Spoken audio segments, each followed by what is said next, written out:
Hey guys, my name's Jeff. Welcome to Gwhisky. This is a channel where I offer my thoughts and opinions on a specific whiskey, and if you stick around to the end, I'll be giving it a score as well. If that sounds interesting, hit subscribe down below, and with that out of the way, let's jump into our review. Today we're looking at the Tamnavulin Double Cask. Stick around.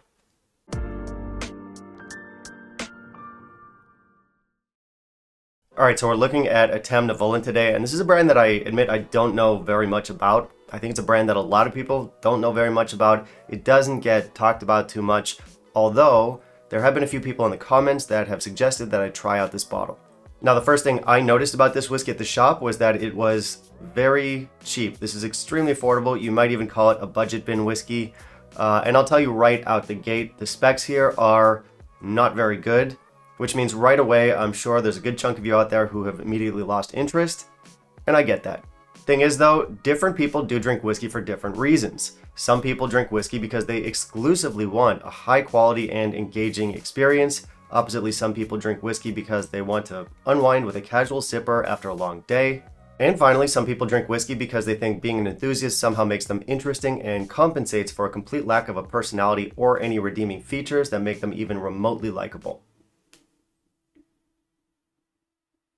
I barely even like whiskey. More of an Appletini guy. Anyway, Tamnavulin is owned by White & Mackay. The brand mostly just produces blend filler. Our double cask here was released, or I should say re-released in 2016. It's been matured in bourbon barrels. It's been finished in sherry casks. It's no age stated. And that's about all I know.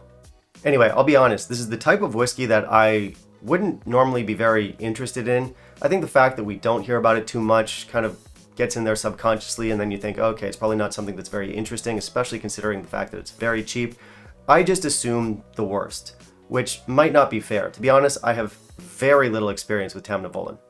I'm sure I've had some Tamnavulin at some point over the years, but I don't really remember, and if I have, it's still not a brand that I can claim to know at all.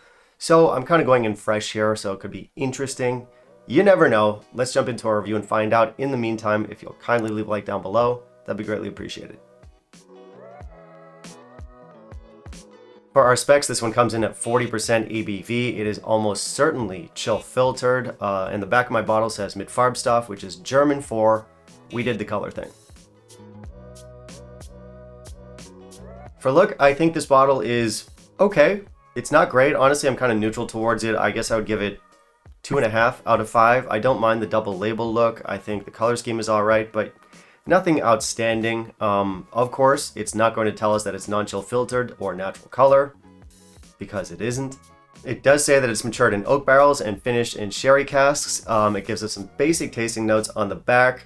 Our water's from natural spring water, naturally filtered by limestone, blah, blah, blah. This gives us batch numbers. For reference, mine is batch 0308, if that means anything to anyone. And it's rare. It's rare that we'll see batch numbers on whiskeys at this price point. But I definitely don't have any issue with that. Just a little bit uncommon, that's all. Bottle's fine. So I did not add any water to this 40% whiskey. On the nose, this is very malty and it's very fruity. I get oranges, I get tangerines, I get unripe plums, there's green apples, there's cinnamon, brown sugar. It's actually a really nice nose. It's a classic Speyside with a very nice barley element. On the palate and finish, this gives us a very light texture. Initially, I'm hit with baking spices. There's even a little bit of like chili heat to this. There is butter, there's sherry, there's apple pie. There's some nuttiness, some faint chocolate, some barley, some brown sugar.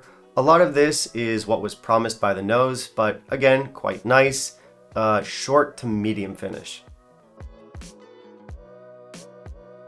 All right, so this whiskey is better than I thought it would be.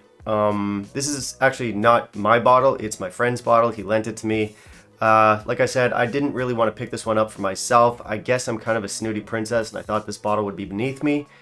And tell you what, considering what it is, considering the price, I'm okay with this stuff. I think it's pretty decent.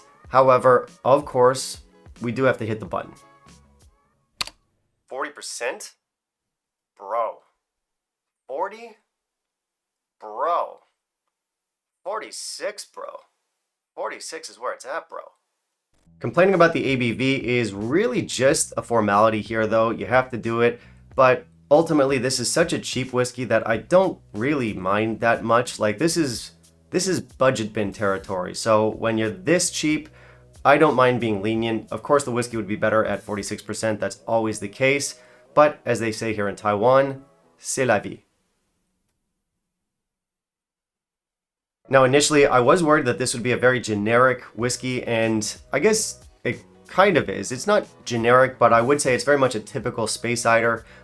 It does bring to mind other brands from Speyside, stuff like Aberlour comes to mind, even Macallan. Not as good as those whiskeys, but yeah, it's got a typical classic Speyside profile, but I think it's a well done one. I was worried that this would come off tasting like a very cheap whiskey, and the good news is that this doesn't taste as cheap as it actually is. Like I get a very cheap burnt caramel note in a lot of budget bin, very basic whiskeys, and I thought that might be the case here. That's not the case. I think our flavors are of a certain quality and I don't get any off notes. I think the spices in this are a highlight. We get stuff like cinnamon and nutmeg. There's even some chili heat. There's a semi-bitter note that counterbalances the sweetness. This doesn't become too sweet at any point. We get apple pie, classic sherry notes. Now I know this does get criticized, not just for the weak specs, but it also gets criticized for being safe. And it is safe. It's not an adventure whiskey. It's not going to take you on a ride. But once again, budget bin stuff. We're not looking for an amusement park here. We just want a nice, easy, casual sipper. And I do think this whiskey fulfills that role nicely. And look, if you're a die-hard enthusiast and you never touch anything under 46%, that's fair. But a lot of people out there are not connoisseurs and they don't mind keeping things simple as long as the price is right and the flavors work. So I'd argue that this meets the criteria of a solid daily sipper. So for score, I'm going to give this one 82, but it's a warm 82. It's really not that bad, guys. Of course, the texture and the intensity do suffer from the low ABV, and if we had a higher ABV, this would certainly score a few points higher, but if we had a higher ABV, this would also be a few more money higher. So I do recommend this one to sherry fans who can forgive a lower ABV. These are people who don't want to spend too much and want their daily sipper.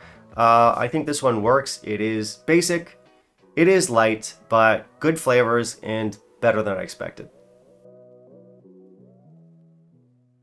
So obviously, I think our value is really good here. This is one of the cheapest branded OB single malts that you can buy here in Taiwan.